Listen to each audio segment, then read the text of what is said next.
I'm glad we could set this up. So yeah, thank you for circling back to it because, it's a big character, a huge fan base, and I think what everyone's going to want to know to begin with is how did the opportunity to play She-Ra come about, and what was your first reaction to learning that you'd be playing this hugely iconic character in this massive franchise? I, yeah, so I had like the casting process. Um,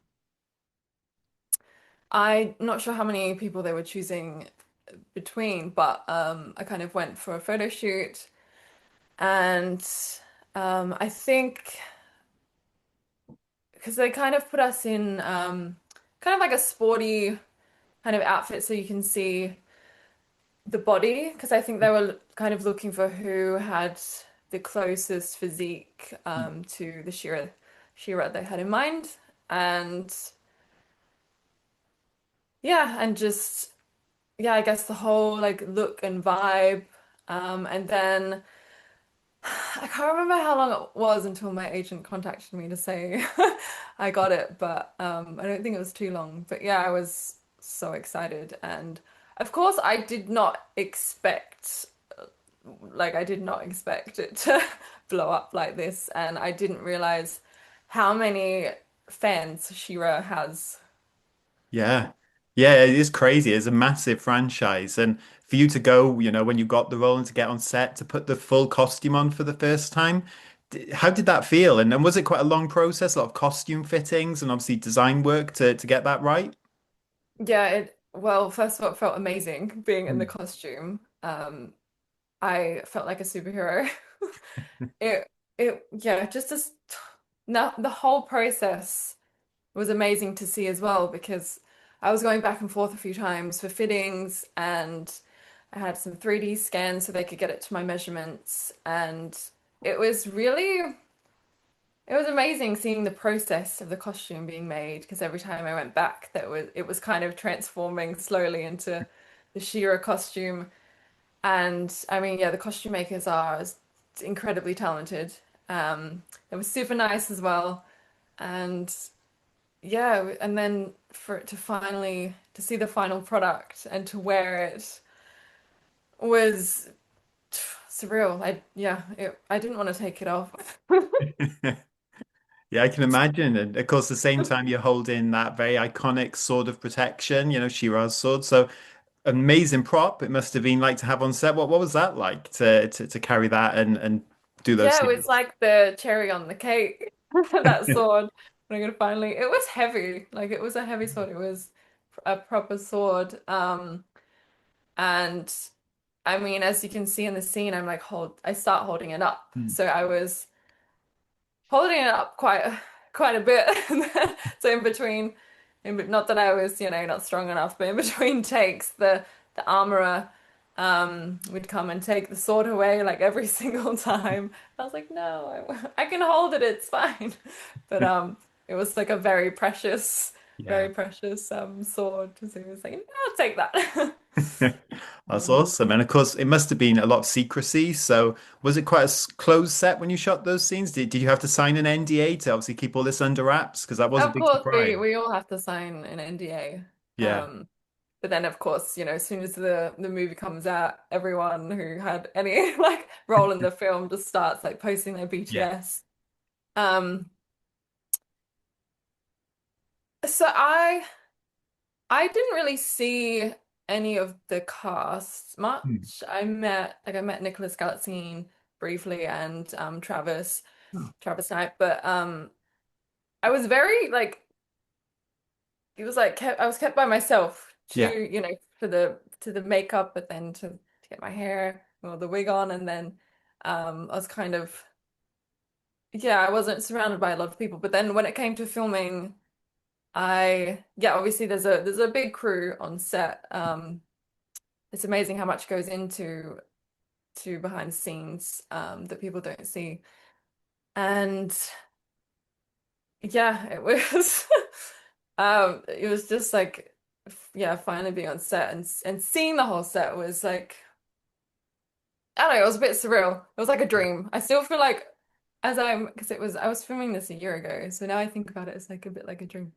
But yeah, it was I'd say for, I mean, there was a lot of crew, but I would say it was kind of you could say it was a small kind of set. So they Yeah. were very, very secretive about She-Ra.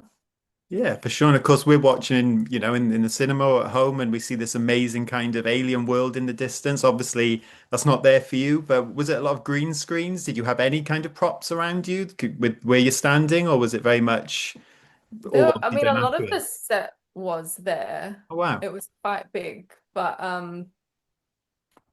I mean, seeing it, I would say they've used some CGI as well. Yeah. They've probably mixed that with.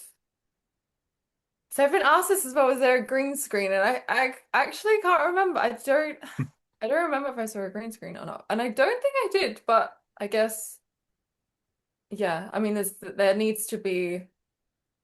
I mean, for this kind of scene, I think there needs to be that CGI element Yeah. because I mean to make it look how it looks. Otherwise, it's a bit impossible unless I don't know, we have magical powers to just make the scene so ethereal. Yeah, it's a great looking scene. And of course, we hear Shira speak. Is that your voice that they use in the scene? I'm guessing you had to do the line on set either way, or. Yeah, so no, that wasn't my voice. Ah. It was a voiceover, but I did have to say the line on set, Hmm. um, which was cool anyway. Oh, But God, yeah, yeah. no, yeah, no And voice over. but of course, Shira, she's a character with a very long history with a, ton of cartoons and going back to the 1980s. When you knew you were playing her, did you go back and look at any of those, or was there anything in particular that inspired you in that Yeah, sense? for sure. I never actually grew up watching watching the whole universe and the whole Hmm. mythology because it wasn't my generation. No, mine neither. Yeah, it was the 80s, early Yeah, 80s, so wasn't as it? soon So as I yeah. kind of I discovered her when I was, cast as her, and so I did my research then. And then I watched the original animation, um, the movie, and a few I watched some episodes as well. I kind of like I don't know, I was just doing a random because there's so many, like they Yeah. had so many remakes over the years.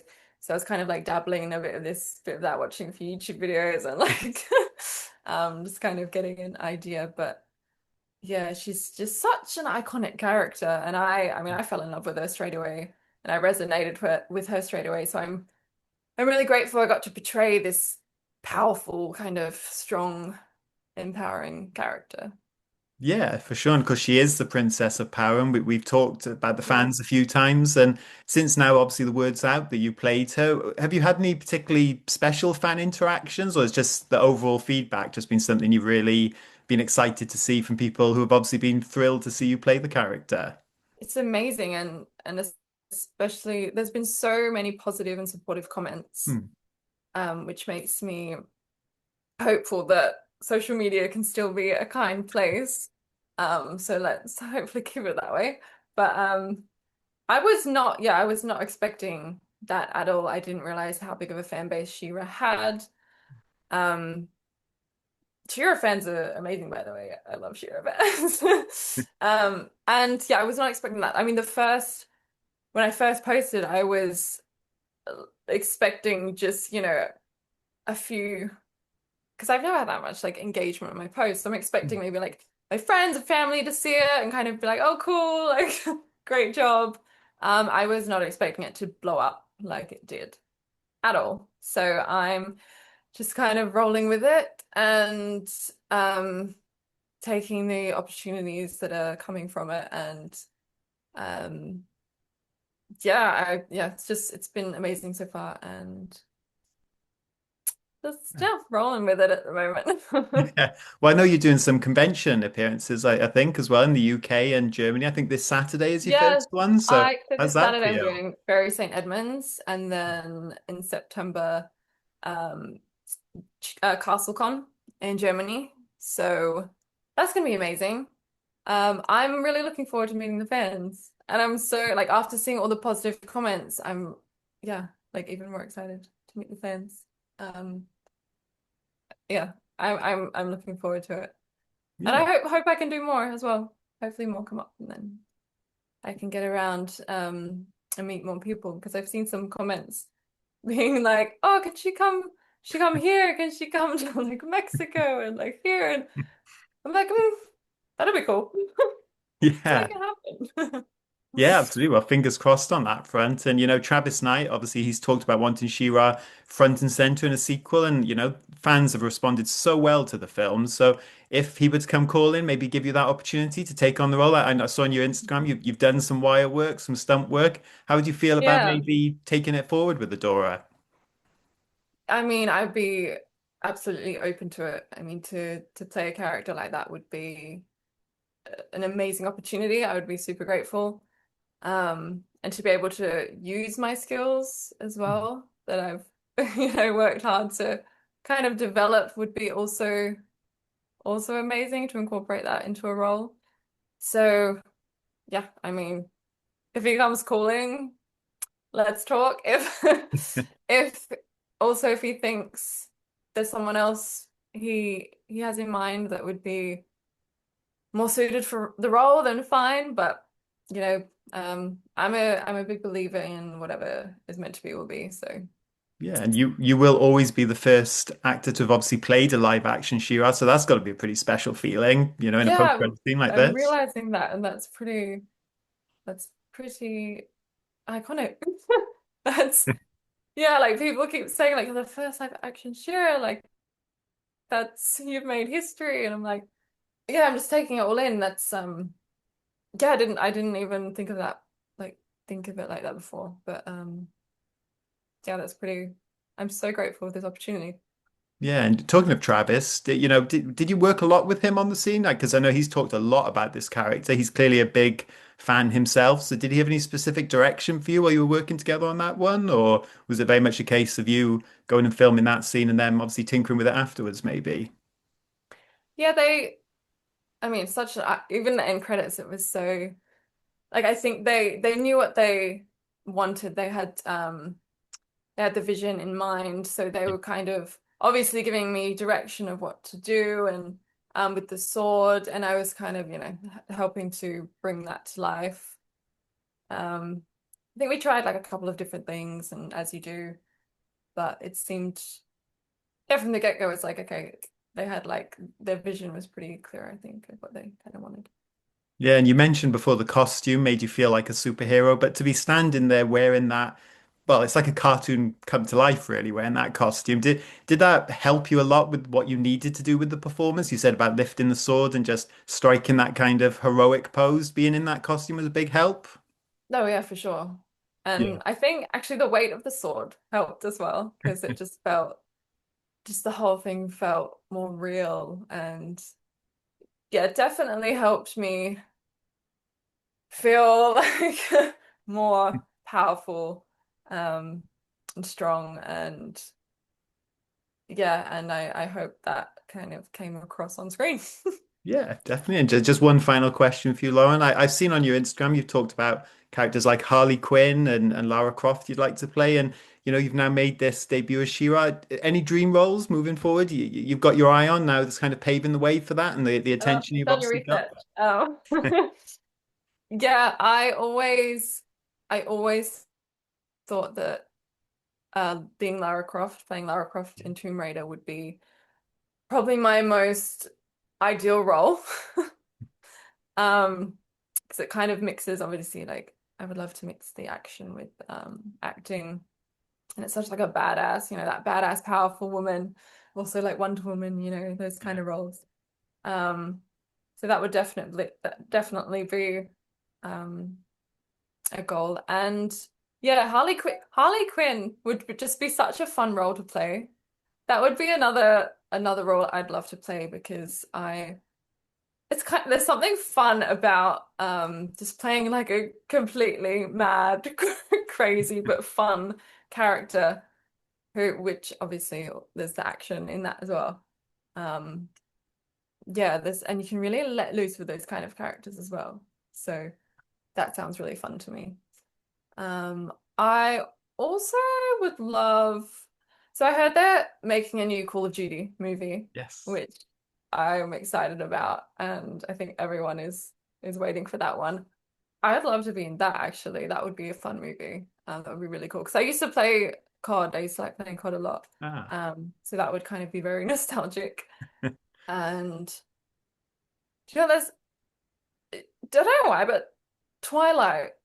I am a big fan of Twilight. Don't like it just the whole moodiness of the films, and the soundtrack and everything. I would love to be Bella. I don't know Yeah. why, I just always have. Um, yeah. You've done I know there's a lot there. You're like, no, just you choose did. one. Oh, there's this. Oh, and Jurassic Park is my last one because just Yeah. running away from dinosaurs sounds fun to me. So That's awesome. Well, you've done one iconic character, so I don't see the doors closed on any of those. And just before I get let you go along, was there anything you wanted to? I know we talked about the conventions, but did you want to mention your socials or your book or anything you'd like our readers to maybe seek out after watching this? yeah, I can. I mean, I could talk a bit about my model's guidebook. Yeah, yeah, of Basically, course. so I created a guidebook because it's something I wish I had when I first started modeling. Because it's just a very there's no, I mean, there was no guidebook when I started, and I was very much figuring everything out on my by myself, and it's a very lonely industry as well. So I kind of use all my years of experience to create this guidebook for other aspiring models to, yeah, to obviously just help guide them, like it says, guide them through this crazy and tough industry. I mean, if I can use kind of what I went through to help other people, then I will do my best. But yeah, like I said, it's just something I wish I had. So at least I can pass that on to other aspiring models. But yeah, I have, I mean, all my links, if you want to watch my short films as well, all the links are in my bio of my Instagram, which is just Lauren Saliu, my name. It's one word. So yeah, in the bio you can basically find anything there is to find. Perfect. Yeah, well, great. Well, Lauren, thank you so much for taking the time to talk about the film. I know it's generated a lot of excitement with people online. I'm sure they're going to love finally hearing from you about it. So, yeah, it's been such a pleasure. Yeah, thanks for having me.